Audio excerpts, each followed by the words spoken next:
In Genshin Impact, many 4 stars are extremely strong, if not top meta characters. The same cannot be said for 4-star DPS, which until the release of Gaming was pretty much a meme. Well, Gaming is not a meme. At high constellations, Gaming is a force to be reckoned with, an extremely strong DPS that, if given the right tools, can contend with almost every meta 5-star DPS in the entire game. Welcome to Cello Impact, where we build and test every single character to help you decide who you want to wish for and build. We're almost at 100,000 subscribers, so if you're enjoying the content, please consider subscribing. Every single one helps. First released in Fontaine, Gaming was a very competent and solid 4-star DPS at higher constellations right from the very beginning. But I expected, as did many others, that as time went on, his value and power would start to show its age and continue to decline, and he would take the place as a usable but not top meta 4-star. But oh, how wrong I was. Gaming has received some extremely notable buffs from new weapons, new discoveries with artifact sets, and of course, new teammates. And he is now at the point where when considering top DPSs, Gaming must be part of the conversation. So let's begin by talking about his updated build. If you're gonna main Gaming, you definitely want to consider leveling him to 89 or 90. Although he is an attack scaling unit, he is a DPS and a hyper carry, so any increase to his stats, in this case for level base attack, is appreciated. You'll want to highly consider crowning his skill. It is by far the most important part of his kit. In the past, when utilizing C6 Bennett, you could consider leveling his normal attack, but these days you can stick to his skill and his burst. Leveling his burst basically just improves his nuke damage, and while still damage and still relevant, it's nowhere near as important as his skill. For constellations, the main ones that you'll really want to concern yourself are Constellation 4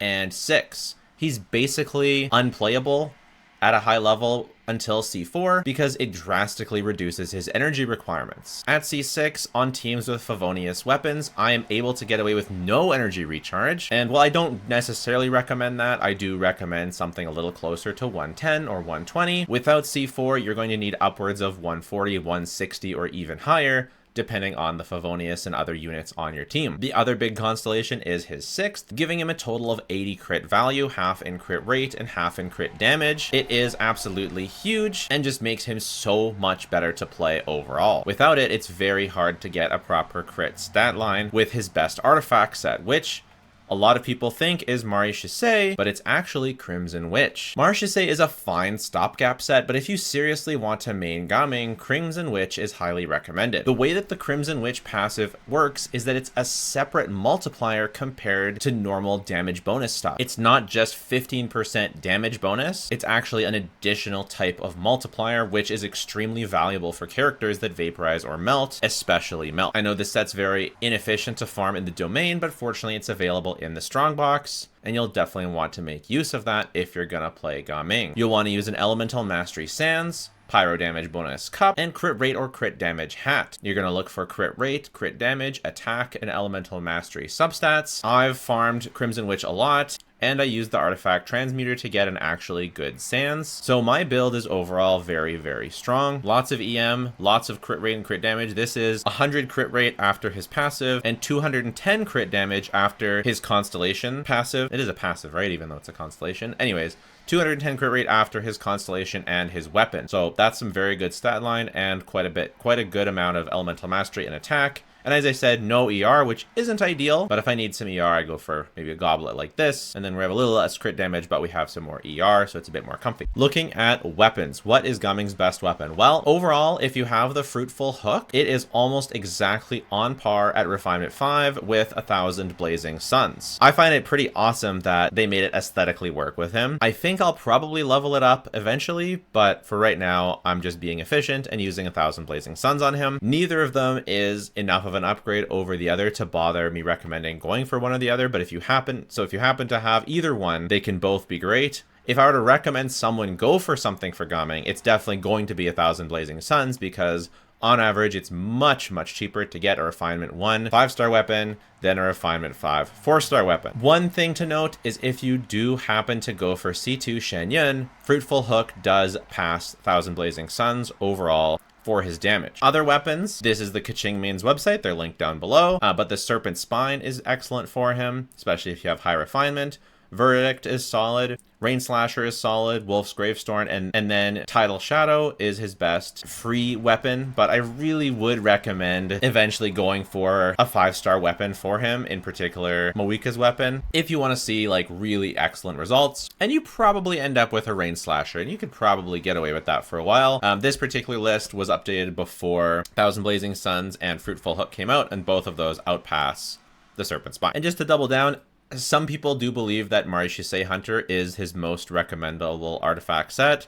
I have found personally much better results with the Crimson Witch. If I learn anything new about that, I'll update in the pinned comments, same with all of the stuff. For gameplay tips, the main one I have is to do your best to learn to watch for the elemental aura on the enemy. It's very important, especially if you play him on his best teams, which is a cryo team with Citlali, that you make sure that the enemy has the cryo aura available before you plunge. Failing to do this and plunging before the enemy has a cryo aura will completely wreck your damage. It will take 2 cryo hits for Citlali to overcome the application, maybe even more, and it basically means a reset. So if you're going to play Gaming, you have to watch for the cryo aura so that you can melt every hit. Plus, Gaming does so few hits that missing a melt is really big for his damage. That being said, usually this isn't a huge issue because Citlali does apply cryo at a fairly reasonable clip, and unless you're very unlucky and very fast with spamming your skill button, she will almost always apply enough cryo that you can melt all of your hits without issue. There is not enough cryo to ever do any normal attack, so it's very important you do not ever normal attack if you want to melt all of your skills. To use your skill, you will have to wait for the lion to run back to you. Sometimes it can be helpful to run in the direction the lion is at so that you can use your skill a little bit faster. In addition, for Gaming to use his skill, you will need to have the enemy available on the field for him to hit with his skill. He doesn't do damage with the hit of his skill, but for him to go up in the air, he needs to hit the enemy. So if the Perpetual Mechanical Array, for example, is up in the air, you won't be able to use his skill and get a plunge. It will be a waste. For his rotation, you will almost always want to open with your skill, then use your setup character, the buffing character that is flexible, we'll talk about them in the team section, then use Bennett skill and burst, then use Citlali skill and burst. Sometimes you'll need to normal attack with Citlali to make sure that there is a cryo aura on the enemy before opening your Gaming rotation with your burst and then spamming skill until the duration runs out. It is often worth it, especially on teams with a Shalonen or an Animo character, to use one extra skill after the cryo aura is gone to apply pyro to the enemy, so that you can swirl or react or whatever with pyro to begin your setup again. Ooh, we got the dark colored one. Very cool, very cool. For teams, I would consider this to be the standard go-to team for Gaming. In single target, Shenyun will be the best, but she is the most replaceable unit on this team. Bennett is pretty much required as he provides some much needed attack buff, pyro resonance, and energy for Gaming,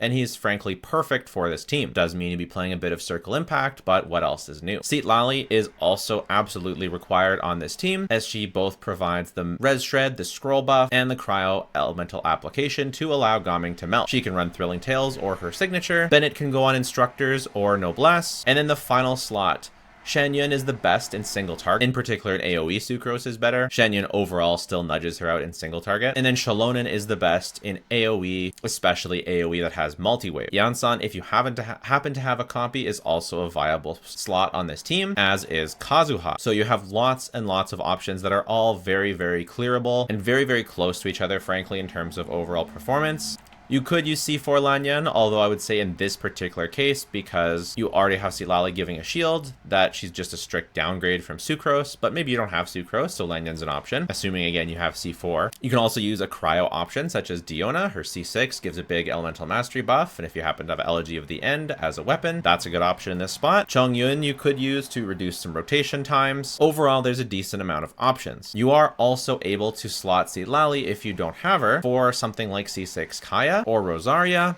I've never liked any of the other melt teams personally. I've never been able to get them to work consistently, but theoretically, you can substitute her and still play Melt. You can also use Farina. You will only vape, obviously, with Farina, which is definitely not as good as melting, but it is still clearable. And if you don't have Citlali and you do have Farina and you still want to play Gaming teams, this is definitely something that will allow you to 36 star the Abyss and will allow you to clear. It is not awful. But if you're seriously going to play Gaming, I definitely do recommend Citlali in the future. Although, to be fair, I only have C0 Farina. Maybe with C1 or C2, it could be fine to not upgrade. But that's, of course, assuming you already have C1 or C2 Farina and you're not directly comparing C1 or like a C2 Citlali, in which case this team would be crazy. Also, considering vertical investment, Shen Yun C2 is absolutely nuts for the team, and if she does have that, then she becomes far and away the best option in this slot. As you all know, I have been testing very seriously every single character, and I have noted all of Gaming's times. As you can see, Gaming with Shen Yun Bennett Citlali is right here. He was a lot slower than other meta teams in this particular testing chamber with the multi-wave ruin enemies. If we look at his older teams, he was much closer to the top of the meta. As you can see, with Shalon and Bennett Citlali in the previous test, he was at 38 seconds, which is right there with anything non-Moika related. In fact, I believe he was the fastest non-Moika time of any team. So if we look at non-Moika teams, the next fastest was Mualani at 40 seconds. And then the next non-Mualani team that was fastest was Novelette, or sorry, non-Moika team. And then Arlecchino, and then Clorand. So in the previous Abyss, he was right up there with the very, very top dogs. He was the top non-Moika dog in the previous Abyss, which is just extremely very impressive. And in the test before that, the Abyss before that, which was against the big Snorlax guy, he still got a very respectable time, close to C1 R1 Hu Tao, and Arlecchino was heavily buffed from the normal attack. So once again, pretty close to the top of non-Moika teams. Very, very impressive stuff from Gaming. Looking at his value and power level. Well, the value of Gaming, if you happen to get him without having to wish for him, so if you got him alongside wishing for other characters and picking him as the Lantern Rite selector, then that's pretty insane value to be able to get a character that is a contender for a top meta without costing you a 5-star slot. One thing to keep in mind is the supports he needs are exactly the supports Moika needs. They basically have the same best teams identically. This is a problem because if you're a Moika enjoyer, then Gaming basically doesn't have a team on your account if you're hoping to use Moika in her traditional hypercarry setup. However, if you're a Clorand main, or a Navia main, or a Kniche main, or some other character that doesn't use Citlali and Bennett, then Gaming can utilize those Moika core supports and form a very strong team, while on the other side, Moika can support some other character like Clorand or Navia. So that's kind of cool in that way. Gaming also uses the same supports as Arlecchino. So I would say that in terms of value, his value does take a hit if you're an account that does have Moika, but especially in the case of Moika, unlike Arlecchino, there is more things she can do to support and like be a real dual DPS with other characters. Novelette's also a character that Moika can dual DPS with, as is Mualani.